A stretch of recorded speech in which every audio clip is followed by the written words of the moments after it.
And in business news, the Nigerian Customs Service says the service collected 277.5 billion naira import duties in August 2024. Spokesperson for the service, Mr. Abdullahi Madawada, disclosed this in a monthly news conference put together by Strategic Communications Intra-Agency Policy Committee and the NCS in Abuja.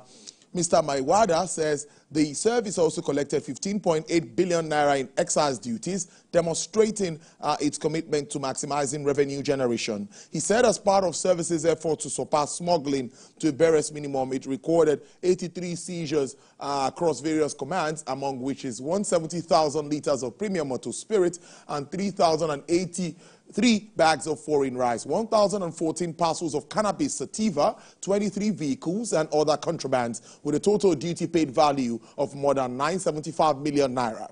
He also disclosed that investigations have led to prosecution of 7 suspects, while 3 marketers have been fined by the Nigerian Midstream and Downstream Petroleum Regulatory Authority, and the ceiling of filling stations have been transferred for further action.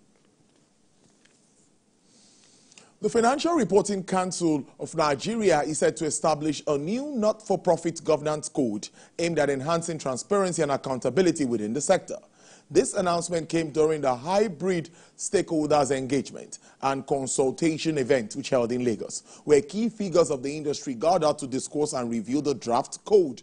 Dr. Rabi Olowo, Chief Executive Officer of the FRC, emphasized the importance of the stakeholders' involvement in shaping the code. He further explained that the code implementation would foster transparency, accountability, and trust within organizations. The new code aims to address key issues such as broad composition, finance management, sustainability practices, stakeholders' engagement, fundraising, reserve management. These guidelines are intended to build trust with donors, beneficiaries, and the public.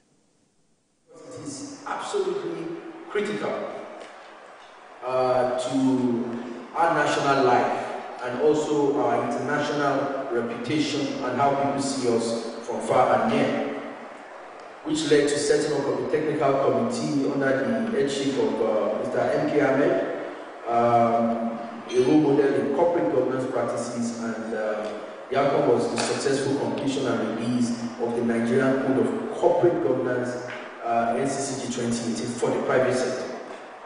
These are claimed success,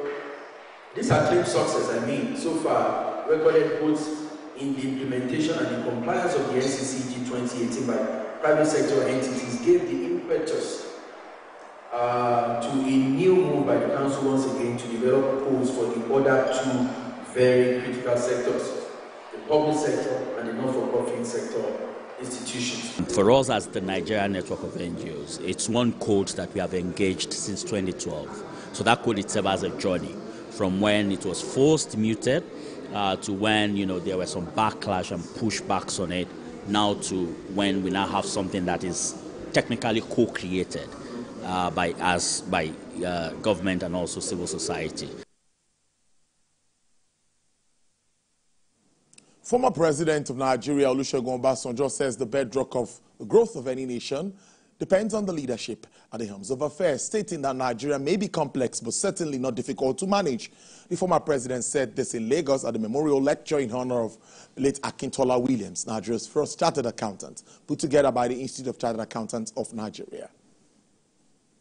The hall is full to capacity by dignitaries from all sectors of the Nigerian economy. Former President of the Federal Republic of Nigeria, ministers, serving senators, government officials, industrialists, and members of the Institute of Chartered Accountants of Nigeria, among others. They are here to honor former President of ICANN and doyen of the accountancy profession in Nigeria, a man who once led the Institute with exceptional vision, leaving lasting legacy behind. He deserves every honor that we can confer on him posthumously. Not for what he did for the profession of accountancy in this country and by extension in Africa, but by what he did in this country I was glad to join him last year in his house to celebrate his 104th birthday, and also to have the privilege of succeeding him as the patron of the Nigeria-Britain Association. President of the Institute underscored the importance of honoring late Akintola Williams for his selfless service. There were 14 members, 14 chartered accountants who held a meeting to form the Association of Accountants in Nigeria. And they said they should choose number. So Akintola Williams, being the initiator, would have been number 1. But he told them that numbers should be allocated based on surname. His surname is Williams. That's why his number is 0014. The other people have to choose numbers according to their surname. That is humility. That is leadership. It's a great honor. I mean, my sister and I are just overwhelmed. It's from last year to this year. It sounds like a long time, but it's been a short journey. And the kindness people have shown us, these sorts of events, and the outpouring is just immense. The lecture is with the theme, Leadership Dynamics, Current Realities and Way Forward.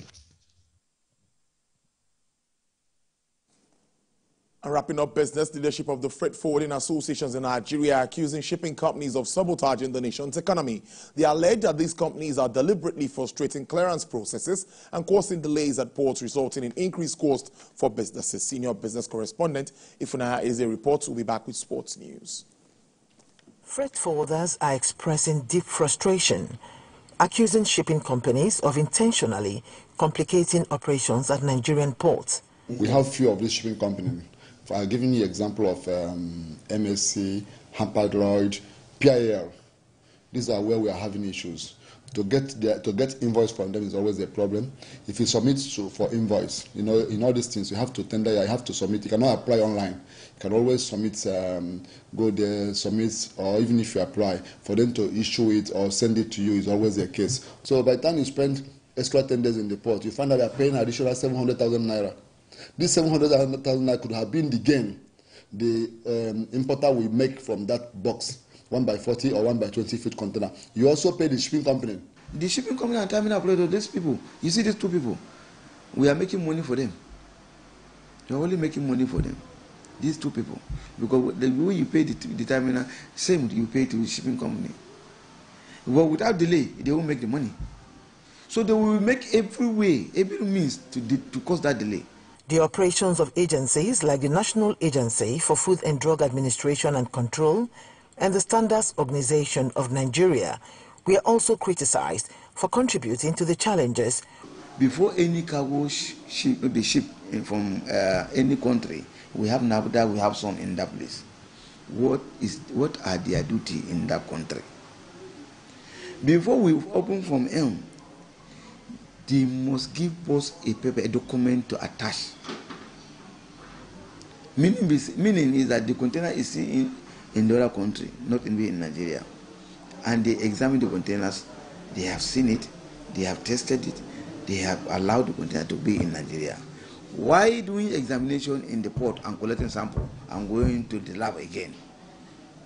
Then the federal government should stop wasting their money by sending them over outside the country. They should come back, all them. They should come back to Nigeria. That is my point. They should come back to Nigeria, all of them, so that we can be all working in the port. They are doing nothing more than extortion. There is also a growing call for the Nigeria Customs Service to streamline its auction processes to further enhance efficiency and transparency.